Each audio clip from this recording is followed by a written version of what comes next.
That's, I think, the bonus track on the CD are gallons of rubber alcohol, and so far it sounds very spontaneous. Did you record that on the spot? Which song is it? We made that song up on the spot. I just started playing that guitar part, and then Chris and Dave just started playing, and then as we were recording, and I just made up the lyrics. That's that one song. We recorded this song in Rio de Janeiro. Oh yeah. At this tiny BMG B studio that hasn't been used for like 60 years. And they had this like Neve board. They blew the dust off it, and we just plugged in and just started screwing around. And we did that song. It was total spontaneous. You know, it was just one of those things. Yeah, it gives that feeling. It's free association. What the hell does the title mean anyway? In utero, I think there's like an in vitro pregnancy, and there's no, I mean not that song. Oh, gallons of rubbing alcohol will cleanse the strip. Well, I guess it's our contempt for the hairspray, Guns N' Roses Poison scene that was going on in LA a few years ago. Something else I found it. I know one question beforehand. The way you recorded was just on an 8-track machine. Is that news? No, that's not it's a 24 track. It's 24 the same track. board that recorded Back in Black by AC/DC. yeah. And what was the story that some of the songs had been remixed? 2 songs were remixed. Which were? Heart-Shaped Box and All Apologies. Because the vocals weren't loud enough, and I wanted to put some harmony vocals in the background that I failed to do when we recorded with Steve, so we asked Scott Litt to come down and do it. It took about a day or 2. Yeah, a couple days. What I noticed as well, not only on this record, but on the records before too, there are some very fine harmonies and melodies in it, which makes me wonder, does one of you had sort of a musical education? I don't think any of us Absolutely do. not. Nothing at all. I have no concept of knowing how to be a musician at all whatsoever. I mean, I don't know the names of chords to play. I don't know how to do major and minor chords on a guitar at all. I mean, I couldn't even pass, you know, Guitar 101, Folk Guitar 101, you know. Everyone knows more than I do. I took accordion lessons when I was a little kid. I played the trombone, I think, when I was about 8. For real. I was in band and I played snare drum during junior high and grade school. And I never learned how to read music. I just copied the other people that took the time to learn how to read. And it was just so simple. You know, boom, tap, boom, tap, boom, He's a tap, good tap, drummer. tap, tap, tap, tap. And I just copied them, you know, just to pass. I didn't see any reason to, even at that age, I didn't see any reason to learn anything that someone else has written, you know. If you go by a text, then you're pretty limited, you know. Do you consider... burning. Good. Do you consider yourself being more a songwriter or a guitar player? Oh, songwriter. I have no desire to become any better of a guitar player. I just don't. I'm not into musicianship at all. I don't have any respect for it. I just hate it. You know, to learn how to read music or to understand arpeggios and Dorian modes and all that stuff is just a waste of time. It just, you know, it gets in the way of originality. Do you like Leonard Cohen? And are there other writers who you could name as sort of an influence, or people who impressed you in what they were doing? Well, yeah, just mostly, you know, early to late 80s punk rock, American punk rock, and then, you know, late 70s English punk rock. That had a lot to do with stuff that I was into. I was just pretty much consumed with that whole scene for so long that I never really denied any of the other influences that I had before, which is like the Beatles and Stones and stuff like that, dinosaur rock. But what about writers, like lyricists or poetry? Probably Beckett's my favorite. I like him a lot. Because, I mean, sometimes when I read or listen to the lyrics, it sounds to me as if you're sort of inspired by the beat writers too. Yeah. Especially Burroughs is Burroughs. the king. Yeah. Yeah. I actually got to do a record with him, a 10-inch record. You are with doing William. It's already out. Yeah. He did a passage from a poem called "The Priest They Called Him," and I played guitar in the background. Just made a bunch of noise. What is this guy like? It's just I don't know. I never met him. I could have talked to him the other day. I was supposed to. There was a. It was a set-up meeting for me for him to call me, because we wanted him to be in our next video, because of mostly not because of our association with him, or to exploit anything like that. Because maybe because I don't want anyone to think that I want to have a relationship with William Burroughs because of my past drug use or my respect of him or anything. We mainly wanted him to be in our video because he's an odd-looking character. We wanted an older gentleman to be in our video and to do a few things, but we realized that the things that we wanted this older person to do was a bit degrading to have William Burroughs himself do it.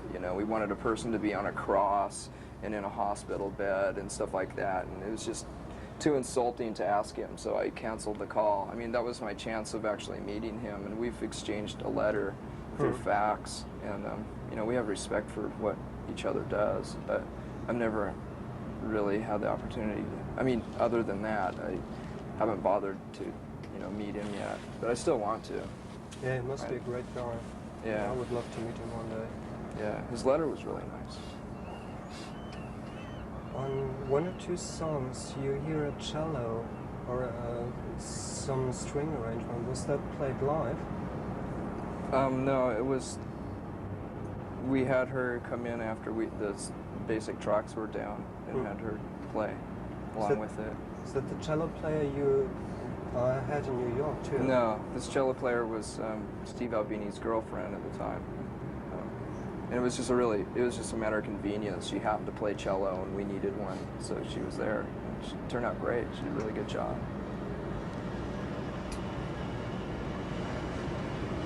Another question to Kurt again.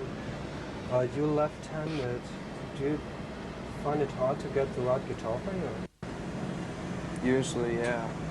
It's a bit easier now because I have an endorsement with Fender guitars now, so they're making me left-handed Mustangs, and so it's a lot easier. It used to be a total pain in the ass. When we were on our first couple of tours, I'd only have one guitar, and it would have to be cheap, a $30 guitar from a pawn shop, and I'd end up breaking it after the show, and then the next day was consumed with trying to find a pawn shop and the few dollars that we had to buy a guitar, and then we'd have to turn the strings around and try to intonate it ourselves, and it just made for a really out-of-tune, raunchy experience, during those first few years. It was a pain in the ass trying to find a guitar. Yeah, it was like the biggest dilemma of the day. This one will work left-handed. Yeah, it's cut. This part's notched a little bit, It was a big hassle on those All the days. electronics are on the top. In fact, we even built a bunch of Mustangs one time. We bought some necks and took pieces of wood and cut out the bodies and put the necks on, and they were completely out of tune all the time. And we did a pretty good job at it. We had this little assembly line in the garage, and we hung them up and painted them and stuff. Yeah. I noticed you used some quite unique-looking guitars on stage anyway. Were those the ones you built yourself? I don't think so. Those were all destroyed in one tour. And that was about 4 years ago, probably, at least. But the ones I use now are just, I use this same Jaguar a lot, and mostly Mustangs.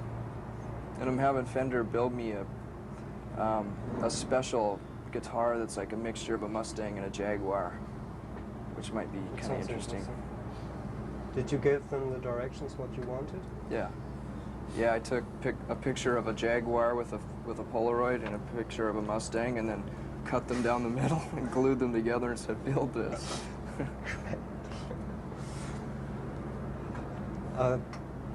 This record, Nutra, is getting more back towards Bleach.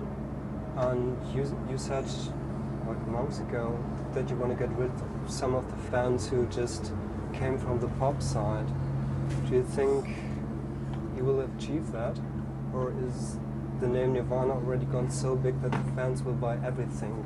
Doesn't matter what it is. I don't know. I don't think so, because when we put out Incesticide, it didn't sell very well at all.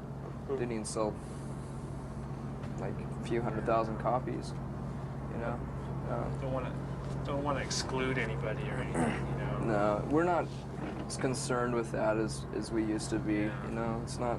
I think that was like being a little reactionary. Yeah. Kind of going through the whole fame and fortune thing and just making statements like that. It's, you know.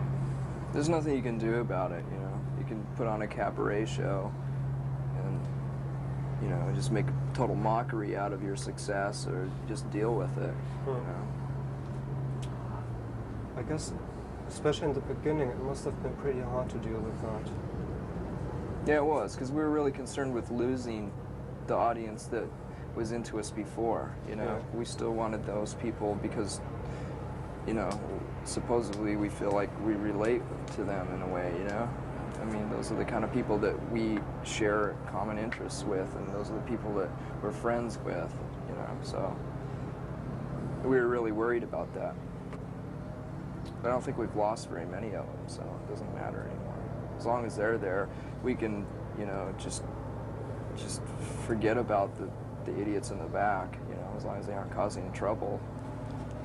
That was another concern that we had, is that if we were to have this massively mainstream audience, that we were going to come across a lot of problems in live shows, you know, with macho guys beating up on girls and, you know, starting fights and things like that. You know, the typical things that you see at a Van Halen show or something, you know.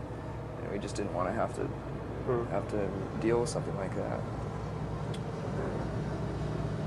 I guess you must have found it pretty hard too, like getting that intensity the band has when you back. do you sometimes have the feeling that you lose intensity when you play like this big arenas or bigger places? Yeah.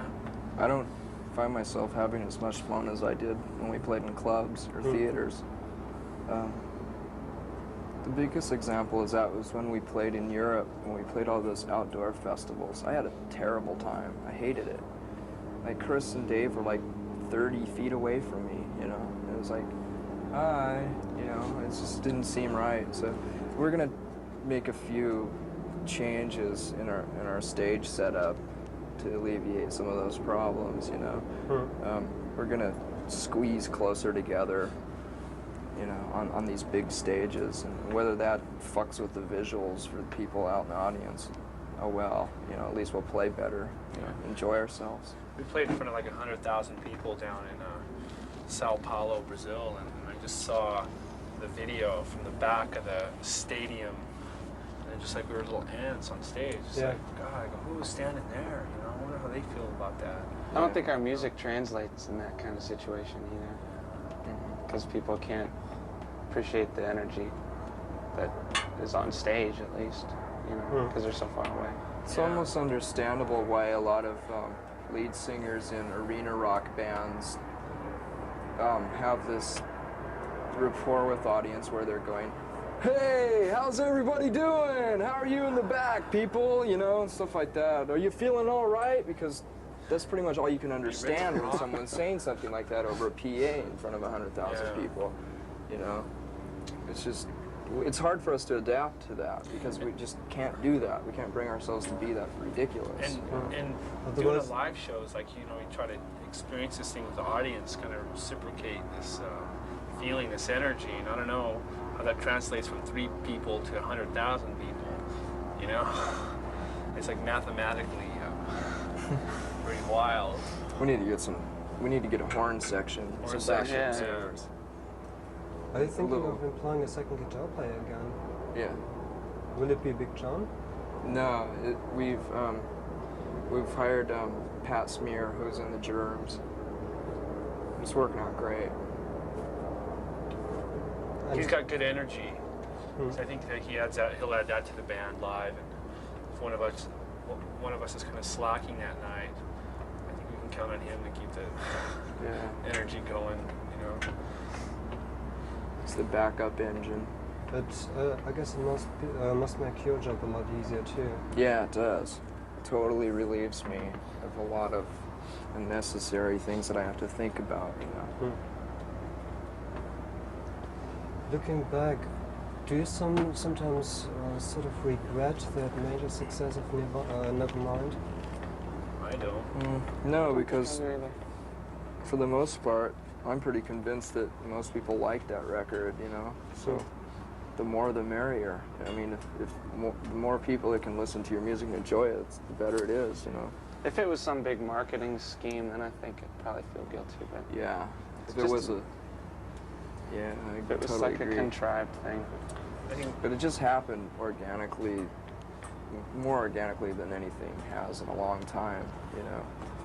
So it's flattering. Yeah, I mean, especially in the beginning, you sometimes had the feeling that even the record company was completely overwhelmed by it. They didn't expect it. Yeah, they were. They shipped like 40,000 copies. And it was sold out in like a day or two.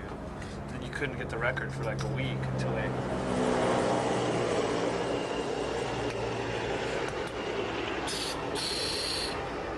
Did the deck go?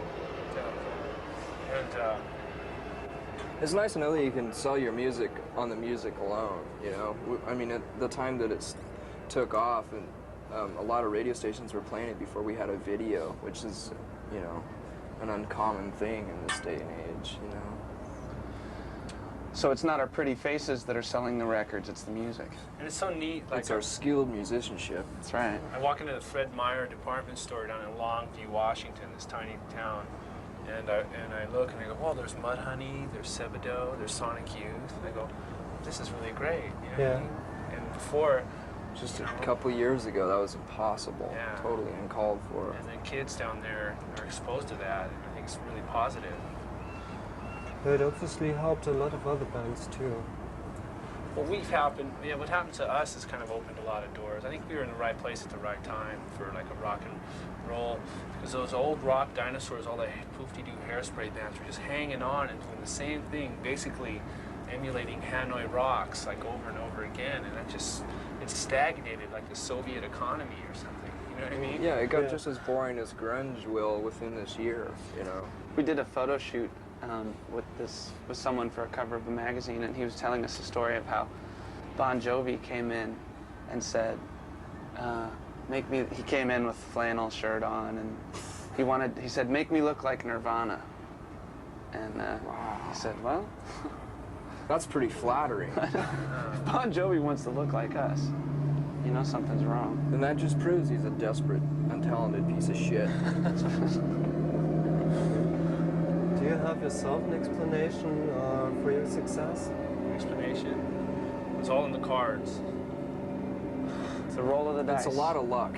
A lot of luck. I think it was being like in timing. the right place at the right time.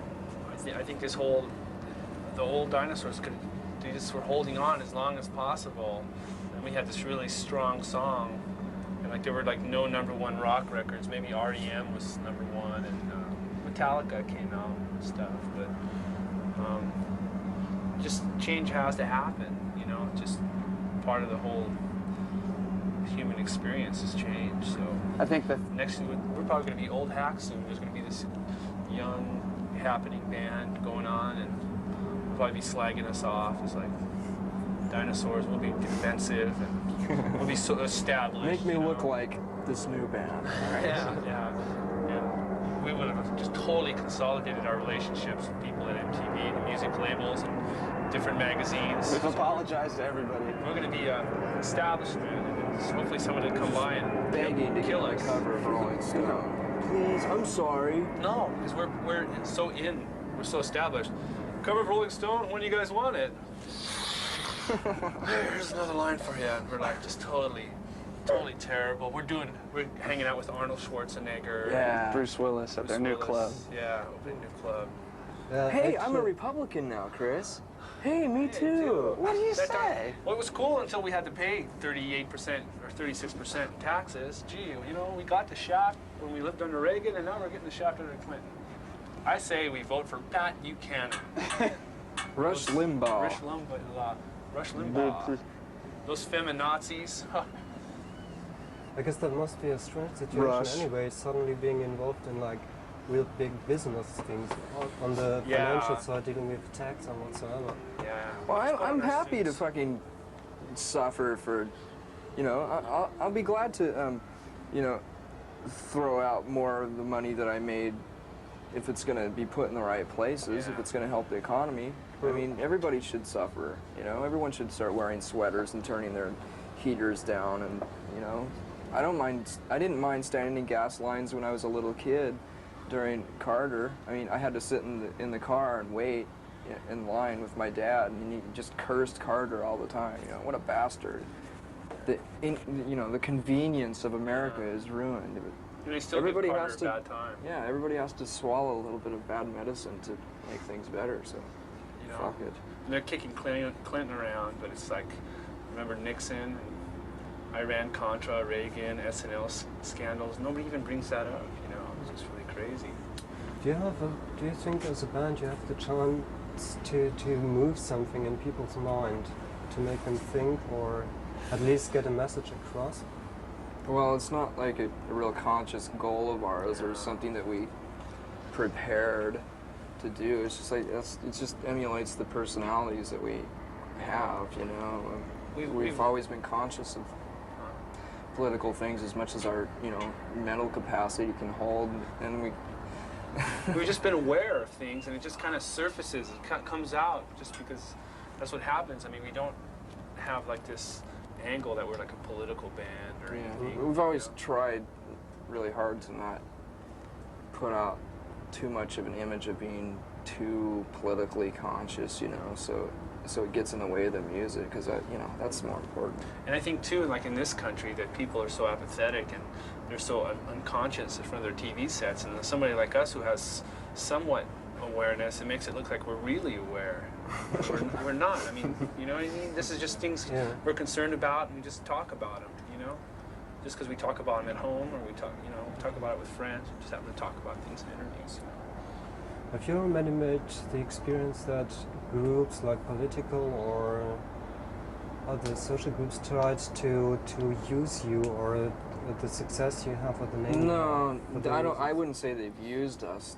We've had a few offers from some political organizations, like the FAIR organization, who has been working for years to expose a lot of injustices and to try to promote real truths in a lot of things that have happened politically. You know, it's like an underground leftist organization that tries to expose the truths, and you know, and they're totally masked over by USA Today and magazines like that. You know, right-wing owned magazines that a lot of time the truth and the details of a story aren't ever reported, and that's what this organization does. So they came to us, and of course we're going to, you know, want to do something with them to help them out, because I wouldn't say anyone's tried to take advantage of us in that way at all.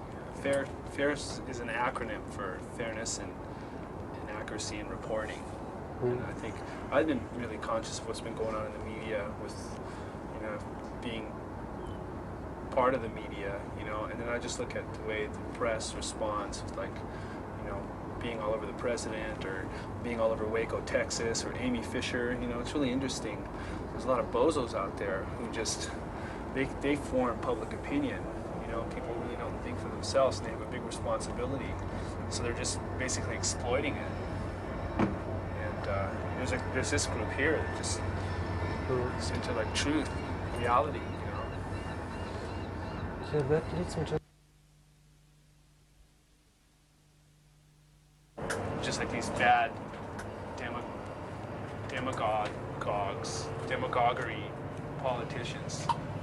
manipulating people and spreading their lies for their own personal gain, you know. Former ex-communists, or ex-communists, or like former ex-communists. I can't get into it today. My brain is weak. Help people out, you know. That's just putting band-aids on the situation until they dispose of the regimes over there. Great. There's not going to be any change, you know. They don't even recognize the Serbian opposition. The guy's languishing in prison. They beat the hell out of him. They don't even help the guy out, you know. There were elections in Serbia. The guy Milan Panic, it was a sham election, and nobody did anything about it, you know. Okay, I'm back. Where were we? Rock and roll. After all the experience you've made with media all over the world, do you still believe what you read or see on television? Never. Never. I never did before, but I don't believe even more now. I know that I don't even have the right. It's the only thing I've learned. I don't have the right to make an opinion on anything that I read or see on television until I go to the fucking source myself, personally. My attitude has changed so much within the last couple of years, mainly just because of the crap that's been written about us, that I don't even I don't even find myself like having very many opinions on bands anymore, or putting them down, or you know, going out of my way to have any kind of expression about them at all, because I don't know these people, you know. Bon Jovi could be one of the nicest people in the world. His music sucks, but you know, I don't even want to bother with even expressing those kind of opinions anymore, because I know that there are people, you know, probably in this town right now talking about us, you know. So I heard that Krist Novoselic, you know, blah, blah, blah. With his dog. With his grandmother's dog. And it has AIDS. Which is not true, by the way. I'm just wondering, does that sometimes affect your private life too? I mean, your friends or your family are reading the stories about you. Mm-hmm. Yeah, it's weird to talk with your wife's great-grandparents and they bring up something like that. You're just like, man, that's not true at all. Then you have to explain to them how people have different agendas. Each writer has their own perspective, and maybe the magazine editor has an agenda, you know what I mean? And you're at their mercy, basically. So all you can do is be as honest as possible, put on a happy face, roll with the punches. I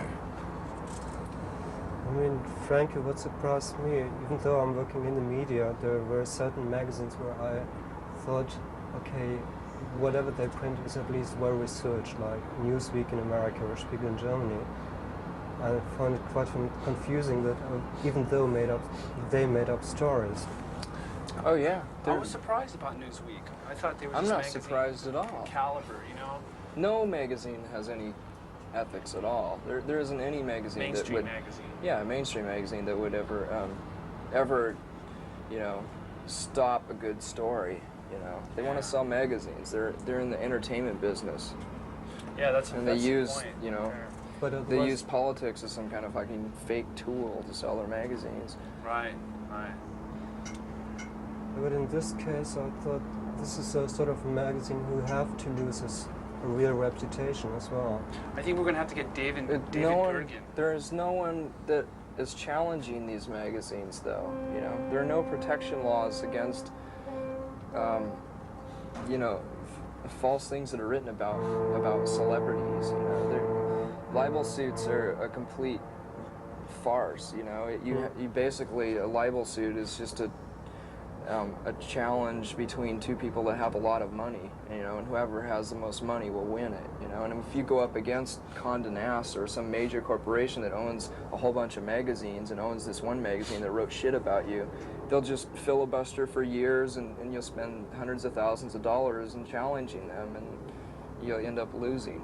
So there's really, you can't even get to that first stage of even filing for a libel suit.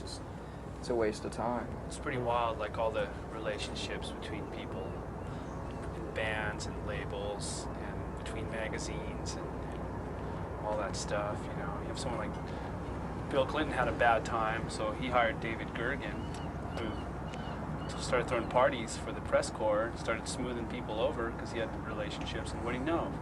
Good news coming out of Washington for Clinton, you know. Yeah, It's this manufactured perception. It's just like, it's not real. It's all just a charade, you know. And the bottom line is Stoli vodka ads on the back, full-page Stoli vodka ads on the back page, or Marlboro Man ads. You know, they just get that money, and everything in between isn't really that important. Television, same way. So we're going to start our own magazine. It's going to be called The Nerve Wracker. Nerve Wracker. Yeah. It's a good name, anyway. We're going to character assassinations left and right. We're going to schmooze it up with people. Whoever greases our palm the most is going to get a full cover story. You know what I mean? Step one, take the guys out for dinner.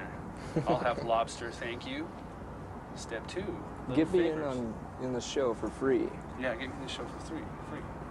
Step three, well, I got this niece. She needs a new. I want to get her a Mustang car for. Done. You're on the cover of Nerve Wracker. By the way, Unscrupulous magazine. Go ahead. how serious do you take all these cliches and standards of the business and the roles people play? Oh, well, I just think of like the wrestling industry, like WWF, World, whatever, Federation Wrestling, and there's like Hulk Hogan and all those Rowdy Piper. And can you imagine all the politics going on in there, you know? Well, he's going to win this match, but see, he has to lose this match, and well, they're going to be on this TV show. And it's just like, wow, all the drama, all the egos, personalities, the World Federation Wrestling. It's like, get me out of here. Yeah. Getting back to the record, is it incidentally that the opening track of the intro of Rape Me sounds a bit like some part in Nevermind? What part? Nevermind. Smells like Come Teen on. Spirit. I read the I'm question. just trying Well- to remember that. Yes. It was So, incidentally. what was the hit song off the second It's Knack an record? obvious inside joke. If you play the hit song off the second Knack record, it sounds like My Sharona. If you play it backwards, it sounds like My Sharona. Really? So that's what we were doing. Shit. But you should. I recommend playing In Utero backwards, and that's. Ooh, I let it slip. Oh, I shouldn't have said that. There's all kinds of Kurt is dead stuff. You know, total devil worship of the worst kind. Altars, virgin. Now some naked. white trash mothers are going to sue us after they beat their children for a few years and neglect them, and then they kill themselves and blame it on us. And That's they right. blow their faces off. I and gave they him look a like good Christian upbringing. dope, man. What happened? I tanned his ass every day. He should have turned out just fine if it wasn't for that record. Tan his ass. Because no kids committed suicide yet listening a Nirvana song. Let's hope. They're committing social suicide. And this is so typical American. You never get that in Europe or in Germany. Well, this is, I don't know, there's a lot of symptoms out there, like kids killing themselves, or people walking in McDonald's and blowing people away. They're always killing people that don't deserve it, though. Yeah. You know, if you're gonna go kill a bunch of people, why not assassinate someone who deserves it? You know. But they don't show that as like a symptom. They just say that's a problem, random act of violence. But maybe that's a symptom of the kind of country we live in, people's values. You know what I mean? I say they're all just fucked. I'll answer that question first off by saying that everybody's fucked, if you ask me. And then where do we take it from there? We're all fucked. All right, well, we've established something, some kind of criteria, like a base to where to get onto. Maybe we're all a bunch And of... how are they And fucked? how are they fucked? Well, I don't want to think about that because that just involves effort. You know what I mean? Because then if I just waste my time thinking about it and we create some kind of dialogue about it for a while, then we'll just come back to the conclusion that we're everybody's fucked. Everybody's fucked, you know. So we just have to take up smoking and live a leisurely lifestyle. You know, bomb some third world countries, walk into McDonald's and shopping malls with automatic weapons readily available. Hey, if life gets too tough, just buy an AK-47 and walk into McDonald's. You'll feel better. Yeah, because you hate Mondays. What's your favorite day of the week? Fun? What's your favorite day of the week? I guess Wednesday. Wednesday? Yeah. Because you're in the middle of the week. When's Friday, man? TGIF. Thank God it's Friday. That's a good move. Sunday, because it's the Sabbath, the day of the Lord. But if you're a Seventh-day Adventist, your Sabbath is on a Saturday, and they don't eat meat, by the way. And they seem like nice people. I don't know how preachy they get. So if I was to like subscribe to any kind of Christian dogma, maybe it'd be a Seventh-day Adventist. I'd be a Jehovah Witness. You'd be a hobo witness. Kurt's walking around peddling watchtowers. Hobo witness. I'd be a Mormon. I'm a Mormon. By the way, who's that Francis Farmer who's going to have a revenge on Seattle? What? What about it? What denomination was she? What about it? Oh, you should read Dreamland by this PI reporter. I wrote this book about her. It's really good. She was, you know her story, don't you? She was an actress that she was kind of a foul-mouthed person. What's a you know, and she hated the whole Hollywood scene, and she expressed her hatred for them publicly, and so, and she also, when she was like, I think she was 15, she entered this essay contest when she was living here in Seattle, entitled "God is Dead," and a lot of people accused her of being a communist. And then she went to New York and was a part of this acting troupe, and so it supposedly had communist ties too. And so then there's this big conspiracy amongst a judge, a very well-known, prominent judge here in Seattle, and a bunch of other people who had ties with Hollywood, and they basically just set her up and ruined her life. You know, they had some pictures taken of her when she was arrested for drunk driving, and it was a big, huge scandal, and she eventually was sent to a mental institution and given a lobotomy and raped every day for years, and just totally abused, and ended up like working at a Four Seasons restaurant alone and dying by herself. There's a Bainbridge Island. That's where she was institutionalized, right over there. Mm-hmm. There's this whole broken down like infirmary there. For years, every night there were lines of custodians, friends, and people, you know, part of the staff who would wait in line to rape her every day. You know, she went through a lot of shit, and it just disgusts me, you know, to know that there are some of the people that are part of that conspiracy are living here in Seattle in their comfortable, cushy little homes with their families, and you know, it's 40 years after the fact, and it's just He's a just God, makes not me a want to fair kill one. him. Yeah. And they're still That's living what the here as Christians good say. citizens. God, why was there Auschwitz? Well, I'm a just God, not a fair one. Oh, okay. You know. Yeah. Why is there Lon Mabon? Oh, Ask St. Paul. He'll tell you all about it. He wrote this book called the Bible. I'm the little Jew that wrote the Bible.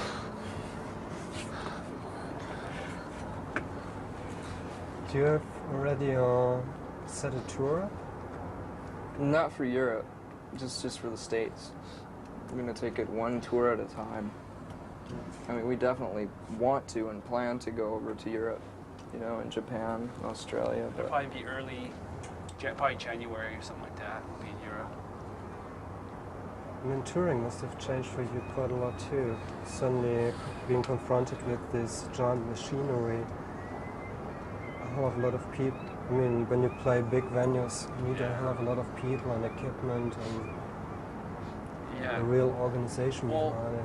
Yeah, we used to drive around, just three guys in a van. yeah, Haul but gear. you know, compared to a lot of other bands that are on our scale, like we only have like a handful of roadies, people, and a tour manager and a helper for him. You know, it's like a lot of bands that are bigger than us or as big as us, you know, have like 50 people on the road with them. It's just a big, confusing, stupid thing that happens. We're still really down to earth in that area, and we may suffer for it a lot of times because we don't get things done, but oh well. Save a lot of money. It's just funner and simpler that way. Yeah, Kurt. Yeah. Having a family, did that change your attitude towards music at all? Not towards the music. But to the life combined with it? That seemed that much more optimistic. I mean, I totally, I like having a family. It's fun. It's great. But, you know, I'm still angry about a lot of other things, you know, in life, so it doesn't really, you know, stop me from being angry in music. It hasn't changed us very much. Do you sometimes do you write together with your wife? What? Do you sometimes write together with your wife or create stuff? Sometimes we usually, I wouldn't say it's really writing, it's just jamming, just playing together. I think Royal Penny Tea. What? Royal Penny Tea? Penny Royal Tea? Penny Royal Tea, Yeah. Well, they're covering that song. It's mostly my song, you know. But kind of just jammed on it together, and they want to record a version of it. You know. Okay, I better finish. Thanks a lot. How many more do you have to do today? I don't know. Metropole gilt derzeit als die Hauptstadt der Rock.